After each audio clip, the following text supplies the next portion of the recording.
Hello बच्चों, welcome to your science class. तो बच्चों 10th क्लास का केमिस्ट्री का acid bases and salt chapter में कंप्लीट करवा चुकी हूँ और पिछले वीडियो में मैंने 5 क्वेश्चंस करवाए थे जो कि चैप्टर के एंड में थे। तो चैप्टर के एंड के 5 क्वेश्चंस मैं पिछले वीडियो में करवा चुकी हूँ। तो आइए आज शुरू करते हैं क्वेश्चन नंबर 6 से। तो देखिए क्वेश्चन नंबर 6 मैंने बोर्ड पर लिख रखा है। क्वेश्चन है, compound such as alcohols and glucose also contain hydrogen but are not categorized as acids, describe an activity to prove it. मतलब अल्कोहल्स और ग्लूकोज उनमें भी हाइड्रोजन होता है बट उनको हम एसिड नहीं बोलते हैं। तो इसको प्रूव करने के लिए हमें एक एक्टिविटी करनी है। देखिए इस एक्टिविटी से हम प्रूव कर देंगे कि अल्कोहल और ग्लूकोज में हाइड्रोजन होते हुए भी उनको एसिड की कैटेगरी में क्यों नहीं रखा जाता है। तो हमें क्या करना है, सबसे पहले fix 2 nails on a cork and place the cork in 100 ml beaker. एक कॉर्क ले लेंगे और उसमें 2 nails हम फिक्स कर लेंगे और उस कॉर्क को 100 ml बीकर के अंदर हम रख देंगे। फिर connect the nails to the 2 terminals of 6 volt battery through a bulb and a switch. तो इन नेल्स को हमें कनेक्ट करना है एक बैटरी से जो कि 6 वोल्ट की बैटरी है, उसके टर्मिनल से कनेक्ट करना है। उसमें स्विच भी है और एक बल्ब भी है, ठीक है। फिर अब हम क्या करेंगे, now pour some dilute HCl in the beaker. अब हम बीकर में कुछ डाइल्यूट HCl डालेंगे और इस तरह से डालेंगे कि नेल्स जो है डिप हो जाए, such that the nails dip in the HCl added. जो HCl हम ऐड कर रहे हैं उसमें नेल्स डिप हो जाए, इस तरह से हम डालेंगे। उसके बाद क्या करेंगे अब हम स्विच ऑन कर देंगे। तो नेक्स्ट स्टेप हमारा होगा, now switch on the current, you will observe that the bulb glows. अब हम स्विच ऑन कर देते हैं तो हम देखते हैं कि बल्ब ग्लो हो रहा है। तो बल्ब क्यों ग्लो हो रहा है, उसमें इलेक्ट्रिसिटी पास हो रही है तभी तो बल्ब ग्लो होगा। तो इसका आंसर इसी तरह से लिखा जाएगा, glowing of the bulb in case of HCl solution indicates that there is a flow of electric current through the solution. कि इलेक्ट्रिक करंट का फ्लो हो रहा है थ्रू द सॉल्यूशन, इसीलिए बल्ब ग्लो करता है। तो ये इलेक्ट्रिक करंट का फ्लो कैसे हो रहा है, तो this is because of the presence of hydrogen ions in the HCl solution. तो हाइड्रोजन आयन की प्रेजेंस की वजह से ही इस सॉल्यूशन में इलेक्ट्रिसिटी फ्लो हो रही है और बल्ब ग्लो हो रहा है। तो ये तो हमने देखो प्रूव किया कि ये HCl सॉल्यूशन जो है उसमें हाइड्रोजन आयंस हैं, इसलिए इसको एसिड बोला जाता है। और सेम एक्सपेरिमेंट रिपीट करेंगे ग्लूकोज और अल्कोहल के साथ। बिल्कुल इसी तरह से अपरेटस को तैयार करेंगे और यहाँ HCl की जगह पे हम ग्लूकोज डालेंगे एक बार और एक बार अल्कोहल डालेंगे। तो हम क्या देखते हैं, you will observe that bulb does not glow in the case of glucose or alcohol solution। तो नॉन ग्लोइंग ऑफ बल्ब ये दिखाता है कि alcohol and glucose solutions do not conduct electricity because they don't have hydrogen ions. तो इनमें hydrogen ions नहीं है, इसीलिए इसको हम एसिड की कैटेगरी में नहीं रखते हैं। तो जिन सॉल्यूशंस में हाइड्रोजन आयंस प्रेजेंट होते हैं वही एसिड की कैटेगरी में रखे जाते हैं। और वैसे हाइड्रोजन प्रेजेंट होने के बावजूद भी अगर हाइड्रोजन आयंस वो नहीं देते हैं सॉल्यूशन में, तो ऐसे कंपाउंड एसिड की कैटेगरी में नहीं रखे जाते हैं। तो आई होप आप लोगों को इस क्वेश्चन का आंसर समझ में आ गया होगा। तो चलिए हम चलते हैं क्वेश्चन नंबर 7 की ओर। हाँ बच्चों देखिए क्वेश्चन 7 है, why does distilled water not conduct electricity whereas rain water does. Distilled water electricity conduct क्यों नहीं करता है जबकि रेन वाटर इलेक्ट्रिसिटी कंडक्ट करता है। तो इसका आंसर बहुत ही सिंपल है, distilled water does not conduct electricity because to make water conducting presence of a very small amount of acid is necessary।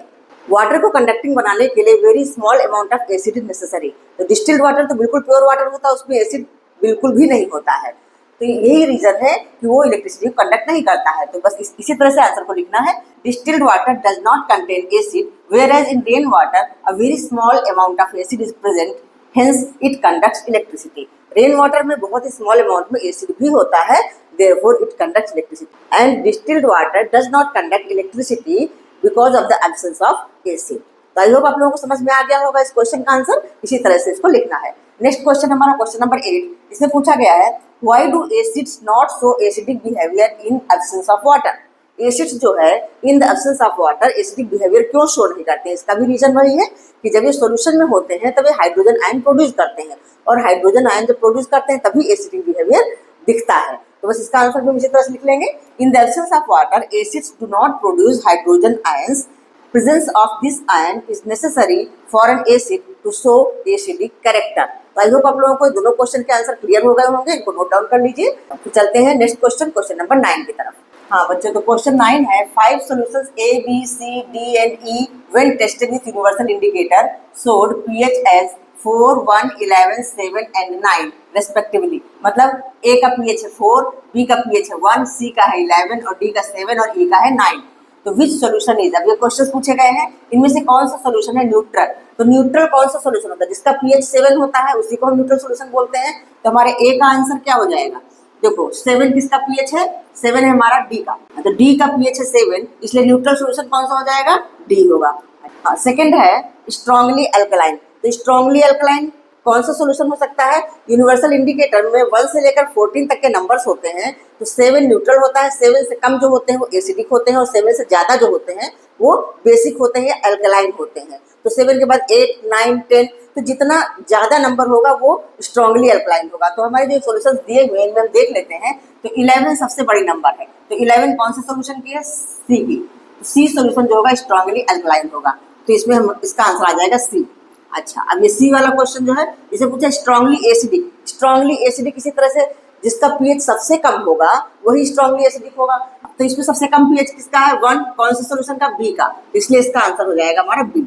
अच्छा, अब डी वाला क्वेश्चन, डी में हमसे पूछा गया वीकली एसिडिक, वीकली एसिडिक कौन सा होगा, जिसका पीएच 7 से कम हो लेकिन बहुत ज़्यादा कम ना हो तो वो वीकली एसिडिक होगा। तो ये जो हमारे गिवन सॉल्यूशन है इसमें हम देख लेते हैं नंबर, तो इसमें है देखो 4 जो है उसी को हम वीकली एसिडिक बोलेंगे क्योंकि बाकी नंबर्स तो 7 से ज़्यादा है, तो ये 4 किसका है, ए का, तो ए हमारा हो गया वीकली एसिडिक। इसी तरह वीकली अल्कलाइन पूछा है, तो वीकली अल्कलाइन में क्या होगा, 7 के बाद 8, 9, तो जो 9 जिसका है वो वीकली अल्कलाइन होगा। 11 वाला तो स्ट्रांगली अल्कलाइन हो गया, तो 9 किसका है, ई का, जो हमारा ई वाला क्वेश्चन है उसका आंसर हमारा होगा यही ई, सोल्यूशन ई जो है वो वीकली अल्कलाइन है। तो आई होप आप लोगों को समझ में आ गया होगा। जब मैंने चैप्टर पढ़ाया था तो सारी चीजें आप लोगों को क्लियर करा दी थी, तो आई होप आप लोगों को समझ में आ गया होगा। उसके बाद आगे इसमें और क्वेश्चन पूछा हुआ है, arrange the pH in increasing order of hydrogen ion concentration. अब increasing order of hydrogen ion concentration का क्या मतलब है, देखो जो सॉल्यूशन एसिडिक होता है उसमें हाइड्रोजन आयन कंसंट्रेशन ज्यादा होता है और जो बेसिक होता है उसमें हाइड्रोजन आयन कंसंट्रेशन कम होता चला जाता है, उसमें हाइड्रोक्साइड आयंस आ जाते हैं। तो देखो अब हमें increasing order of hydrogen ion concentration लिखना है, तो increasing order of hydrogen ion concentration क्या होगा, मतलब सबसे पहले कम हाइड्रोजन आयन वाला लिखेंगे हम, फिर उसके बाद उससे ज्यादा वाला। तो हम इस तरह से लिखेंगे, सबसे पहले पीएच जिसका ज्यादा है मतलब 11 लिख लिया, उसके बाद क्या है 9 है, पीएच 9 है वो लिखा, फिर थर्ड में हमारा पीएच क्या आएगा 7, फिर आएगा 4, पीएच 4 और लास्ट में पीएच हमारा 1 आएगा जो कि सबसे ज्यादा हाइड्रोजन आयन कंसंट्रेशन, क्योंकि हमें इंक्रीजिंग ऑर्डर में लिखना है कम से ज्यादा की ओर, तो बस अब ये हमारा हो जाएगा increasing order of hydrogen ion concentration.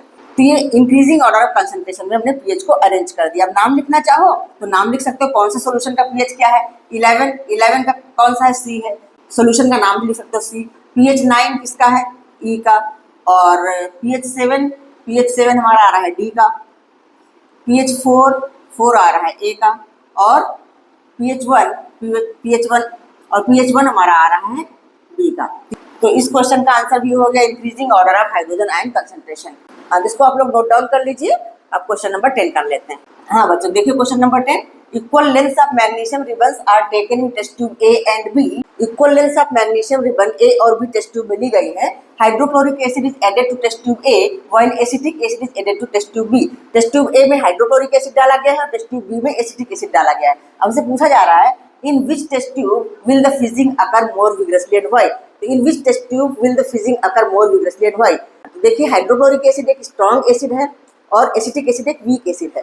तो जो स्ट्रॉन्ग एसिड होता है उसमें हाइड्रोजन आयंस का अमाउंट बहुत ज़्यादा होता है और इस हाइड्रोजन आयंस की वजह से ही फिजिंग होती है।